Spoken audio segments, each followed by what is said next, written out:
Он провел под землей 4 года. 4 года в темноте, в сырости, в тишине. Грыз корни, рос, ждал. А потом однажды майским вечером выбрался наружу, расправил крылья и полетел. У него было ровно 3-4 недели, ни месяца, недели. Вся взрослая жизнь — 1 май. Это майский жук. Мы все видели его, многие держали в руках. Кто-то в детстве привязывал нитку к лапке и запускал как маленький живой вертолет. Но что это за существо на самом деле, большинство из нас не представляет вообще. Сегодня говорим о майском жуке. Оставайтесь до конца. Примерно в середине вас ждет кое-что, от чего этот жук никогда не будет выглядеть прежним. Начнем с простого вопроса.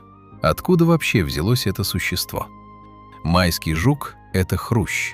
Точнее, хрущ майский. Мелолонта мелолонта, если по науке.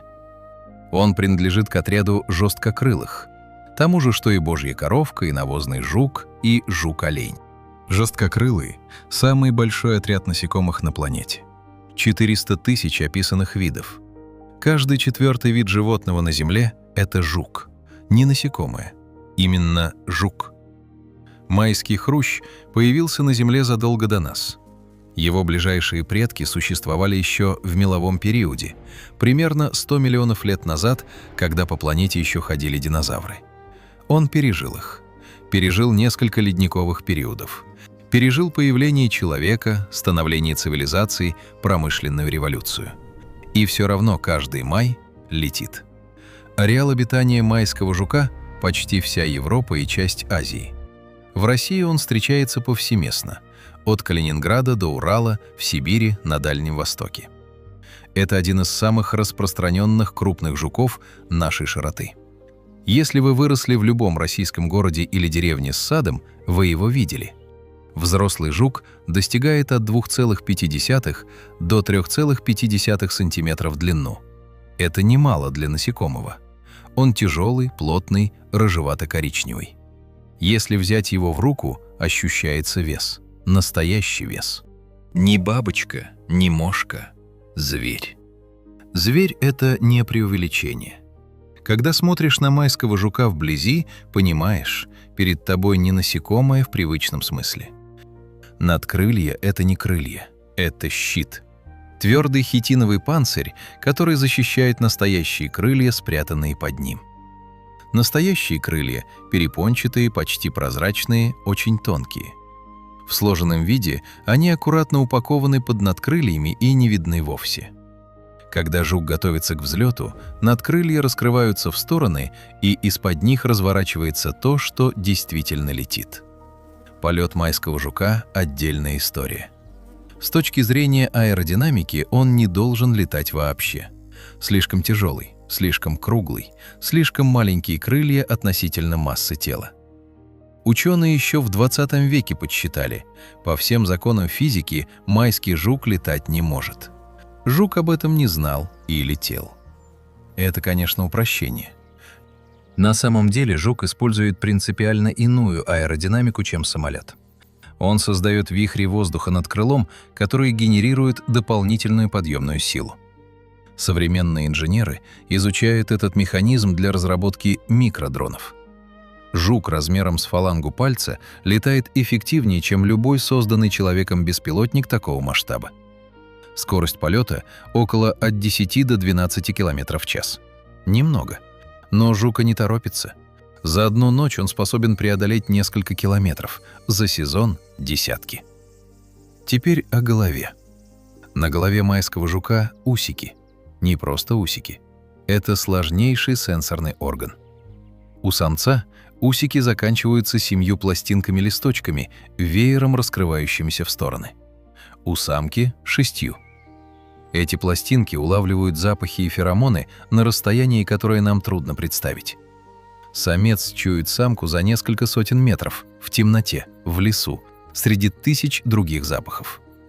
Именно усики – главный навигационный прибор жука. Не глаза. Глаза у него есть, но видит он слабо.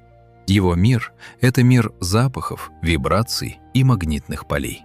Да, магнитных. Но об этом чуть позже, потому что это один из самых неожиданных фактов во всей этой истории. Но сначала самое важное. То, без чего майский жук вообще непонятен как существо. Тот жук, которого вы видите майским вечером, это финал. Это последняя глава, а сама история начинается под землей. И длится она 4 года. Самка майского жука откладывает яйца в почву. Не на поверхность, именно в землю, на глубину от 10 до 20 сантиметров. За один сезон одна самка откладывает от 25 до 70 яиц. От 4 до 6 недель из них вылупляются личинки. Личинка майского жука – это отдельное существо, которое мало кто видел, но многие знают косвенно.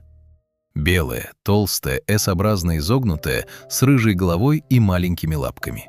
Размером сначала с рисовое зерно, а к концу своей подземной жизни до 6-8 сантиметров. Больше взрослого жука.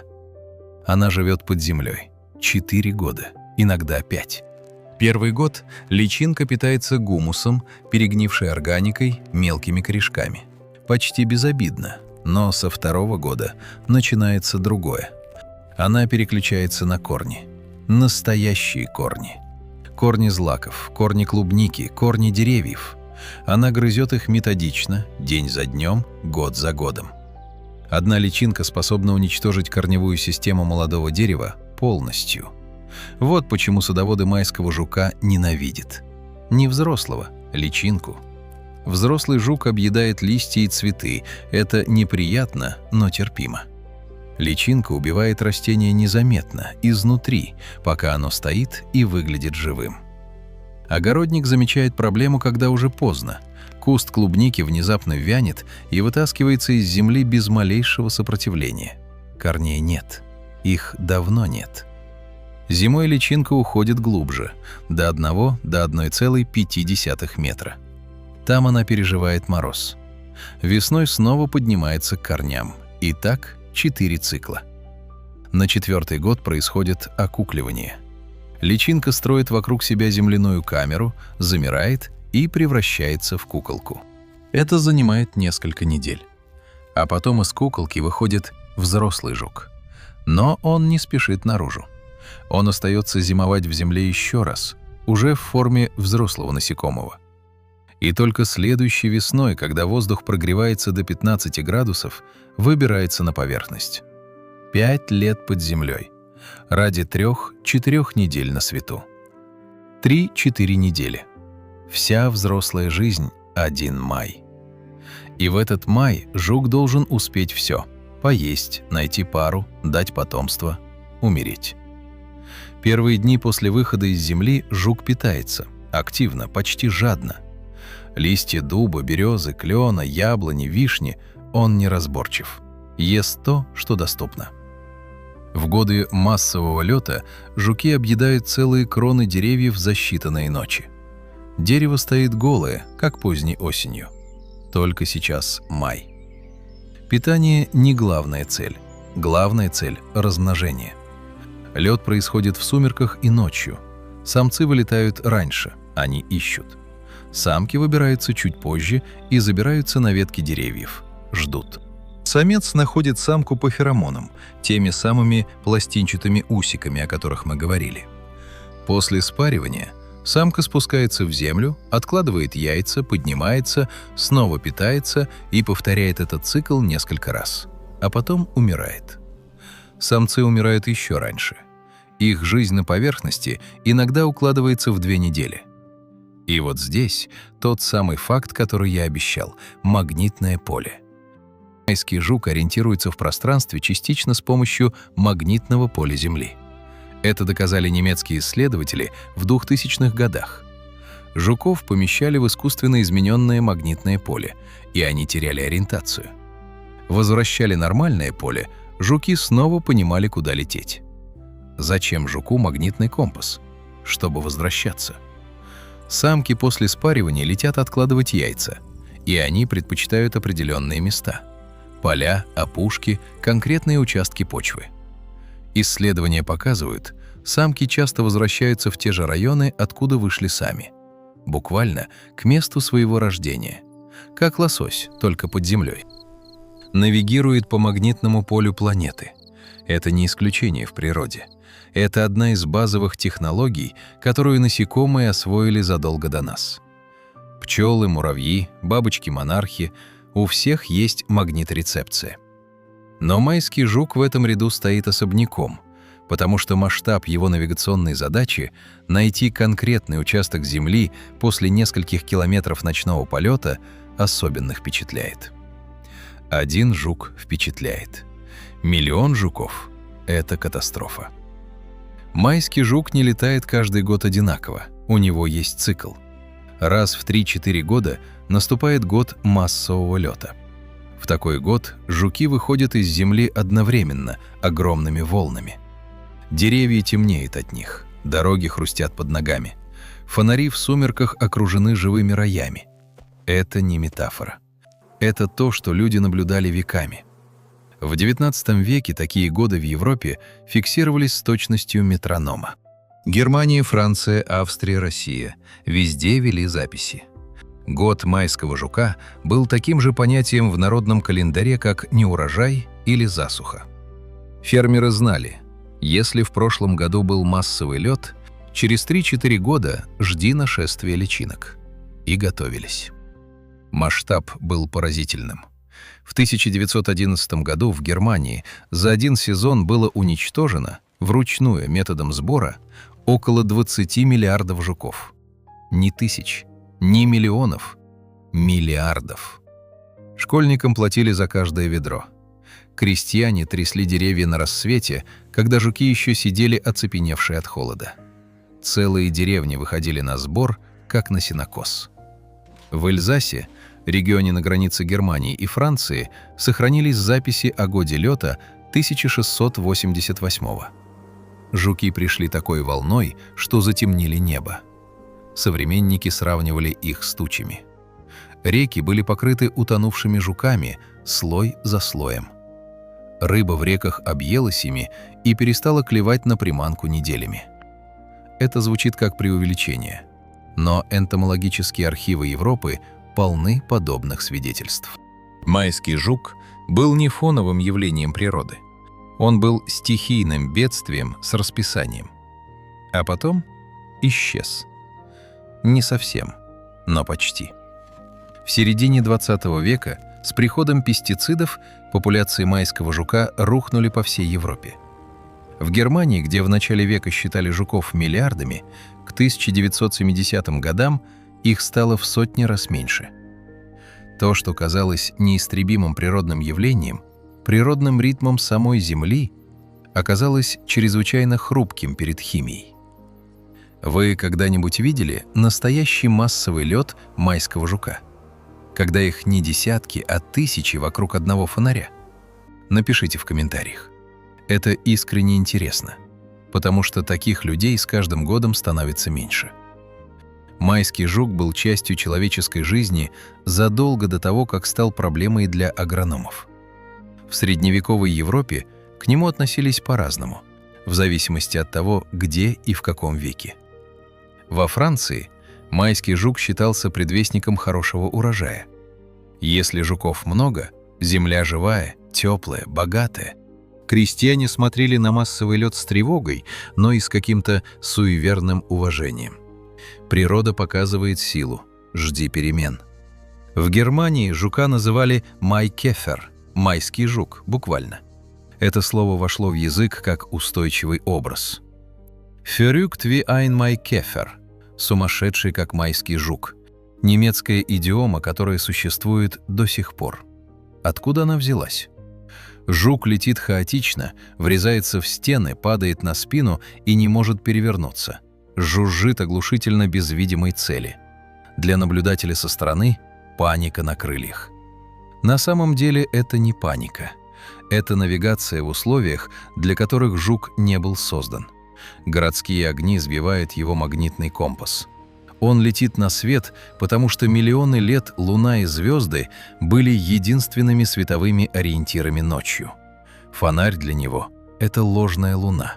Он кружит вокруг нее, пытаясь выдержать угол, и не может остановиться. В России майский жук тоже оставил след в языке и культуре. Хрущ – старое русское слово, которое означало именно этого жука задолго до того, как оно стало фамилией советского руководителя. Никита Хрущев, по одной из версий, получил свою фамилию именно от этого насекомого, по названию местности или по семейному прозвищу. Но самое удивительное в культурной истории майского жука – это еда. Да, его ели. В XIX веке во Франции суп из майских жуков был вполне обычным блюдом в сельской местности. Жуков собирали в годы массового лёта, их было столько, что не использовать было бы расточительством. Варили бульон, добавляли овощи, говорили, что вкус похож на куриный. Личинок жарили и ели как деликатес. Высокое содержание белка и жира делало их питательным продуктом. Меня, честно говоря, этот факт остановил больше всего. Не биология, не навигация, а то, что существо, которое я в детстве запускал на нитке, в соседней стране варили в супе 200 лет назад.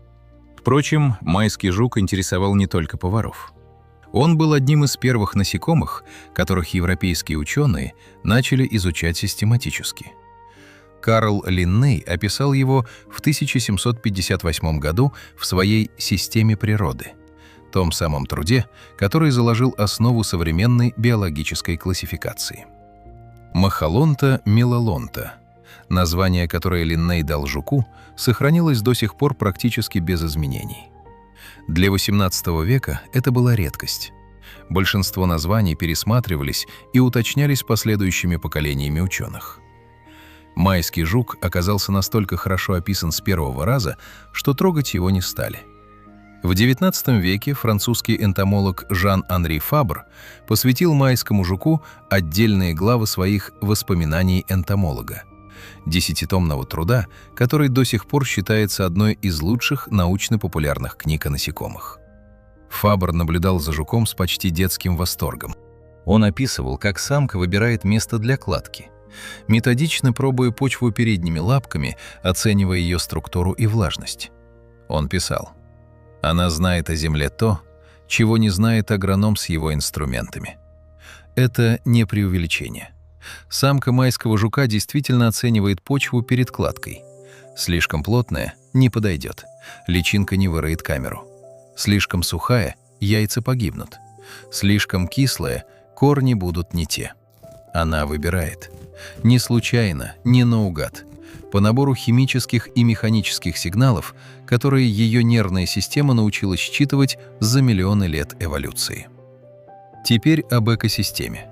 Потому что майский жук – это не просто вредитель с точки зрения садовода. С точки зрения природы он – ключевое звено.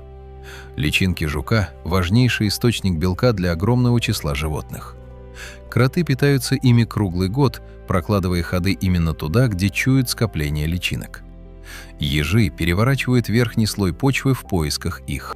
Барсуки, лисы, дикие кабаны перерывают целые поляны. Все ради белых личинок. Птицы – отдельная история. Грачи, скворцы, вороны, дрозды следуют за плугом на вспаханных полях именно потому, что плуг поднимает личинок на поверхность. Один грач за сезон съедает несколько сотен личинок майского жука. Уберите жука, и эта цепочка разрушается. Грачи уходят, кроты теряют кормовую базу. Лисы переключаются на других животных. Все связано. «Все связано» — это некрасивая фраза. Это то, что стало очевидно, когда майский жук начал исчезать. В 1950-х годах в Европе появился ДДТ и другие хлорорганические пестициды. Их применяли массово – в садах, в полях, в лесах. Против колорадского жука, против тли, против всего, что двигалось и имело 6 ног. Майский жук не был главной мишенью. Он оказался побочным ущербом. Личинка, живущая в почве 4 года, накапливает пестициды из земли постепенно и непрерывно. Не разовый удар, медленное отравление. Популяции рухнули за 1-2 поколения. В Швейцарии, где вели особенно точную статистику, зафиксировали снижение численности от 50 до 100 раз в период с 1945 по 1975 год. 50 раз. за 30 лет. ДДТ запретили, но проблема не исчезла, она изменила форму. Современные неоникотиноиды, класс пестицидов, разработанных в 1990-х, проникают в растение полностью, не на поверхность листа, а внутрь ткани. Жук ест лист, получает дозу. Личинка грызет корень, получает дозу. Эти вещества не убивают мгновенно. Они нарушают нервную систему, дезориентируют, снижают репродуктивную способность. Жук летит, но не туда. Самка откладывает яйца, но меньше. Личинка развивается, но медленнее. Параллельно идет другой процесс – световое загрязнение. Майский жук ориентируется ночью. Его навигация настроена на естественное ночное небо – луну, звезды, магнитное поле. Искусственный свет ломает эту систему. Жуки слетаются к фонарям, кружат вокруг них часами, тратят энергию, которой у них и без того мало. Самцы, дезориентированные светом, не находят самок. Самки не улетают на нужные участки почвы. В городах и пригородах, где фонари стоят через каждые 20 метров, майский жук практически не размножается успешно. Он есть, он летит, но цикл нарушен. Есть и третья проблема – исчезновение старых лиственных лесов и некошенных лугов. Майский жук предпочитает конкретные типы почвы и конкретные деревья – дуб, береза, яблоня. Когда лес вырубают, когда луга застраивают, когда поля перепахивают каждый сезон, личинке некуда деться. 4 года под землей в одном месте – это не абстракция. Это конкретный участок земли, который должен оставаться нетронутым. Знали ли вы, что майский жук в некоторых регионах России уже внесен в региональные списки видов, требующих внимания? Напишите в комментариях. Это важно понять, насколько люди вообще замечают происходящее. Но давайте на минуту остановимся. Потому что за всеми разговорами об упадке и пестицидах легко забыть. Само по себе это существо феноменально. Тот звук, который издает майский жук в полете, это жужжание. Низкое, густое, почти механическое. Оно ни на что не похоже. Ни на пчелу, ни на шмеля, ни на муху. Именно этот звук – первое, что слышишь майским вечером, еще до того, как видишь жука. Он летит в темноте, и ты сначала слышишь его, а потом он врезается в окно. Этот звук – побочный эффект. Жук не производит его намеренно. Это просто работа крыльев. Частота взмахов – около 46 в секунду. Для сравнения, муха делает 200 взмахов в секунду, пчела – около 230. Майский жук машет крыльями медленно, очень медленно для насекомого. Но при его массе даже эти 46 взмахов создают характерный низкий гул. При этом жук во время полета разогревается, буквально. Температура грудных мышц, которые двигают крыльями, поднимается от 30 до 35 градусов, независимо от температуры воздуха снаружи. Это эндотермия, способность генерировать тепло внутри тела. У большинства насекомых ее нет. Майский жук – исключение. Именно поэтому он способен летать в прохладные майские ночи, когда воздух еще не прогрелся. Он несет тепло с собой. Перед взлетом жук прогревает двигатель. Это видно, если наблюдать внимательно. Он начинает вибрировать, не отрываясь от ветки. Мышцы сокращаются в холостую, разгоняют температуру тела до нужного уровня. Только когда температура достаточная, жук взлетает. Это занимает от нескольких секунд до минуты в зависимости от холода. А теперь о запахе. Мы говорили об усиках, но вот конкретная цифра. Самец майского жука способен учуять феромон самки в концентрации нескольких сотен молекул на кубический сантиметр воздуха. Несколько сотен молекул. Это настолько мало, что не существует прибора, который бы это надежно измерил с той же чувствительностью. Жук чувствует то, что современные технологии не могут зафиксировать. Пластинчатые усики самца – не просто красивая деталь. Каждая из 7 пластинок покрыта тысячами обонятельных рецепторов. Чем больше площадь, тем больше молекул улавливается. Веер усиков раскрывается именно для этого – максимизировать площадь контакта с воздухом. Вот это место в этой теме зацепило меня больше всего. Не сама способность, а масштаб. Несколько сотен молекул в кубическом сантиметре, в темном майском лесу, на расстоянии нескольких сотен метров. Есть детская песня. Ее знает каждый немецкоязычный ребенок уже несколько столетий. «Майкефер флик», «Майский жук, лети». Простая мелодия, простые слова. На первый взгляд — милая колыбельная про жука. На второй взгляд — одна из самых горьких песен в европейской истории. Полный текст звучит так. «Майский жук, лети. Твой отец на войне. Твоя мать в Померании. Померания сожжена дотла. Майский жук, лети». Этой песне около 400 лет. Она родилась во время 30-летней войны от 1618 до 1648 годов. Это была одна из самых разрушительных войн в истории Европы. Германские земли потеряли треть населения, некоторые регионы – половину. Деревни сжигались, поля уничтожались. Дети оставались без отцов, без домов, без будущего. И вот ребенок берет майского жука, единственное живое существо рядом, и просит его лететь. Туда, где война. Туда, где сгоревшее Померания. Жук улетит и, может быть, найдет отца. Или хотя бы узнает, что с ним. Майский жук стал вестником. Не потому, что умеет доставлять сообщения, а потому, что он летит туда, куда ребенок полететь не может. В русской культуре майский жук тоже оставил след, но другой, более теплый. Он появляется в стихах, в воспоминаниях о детстве, в деревенских описаниях.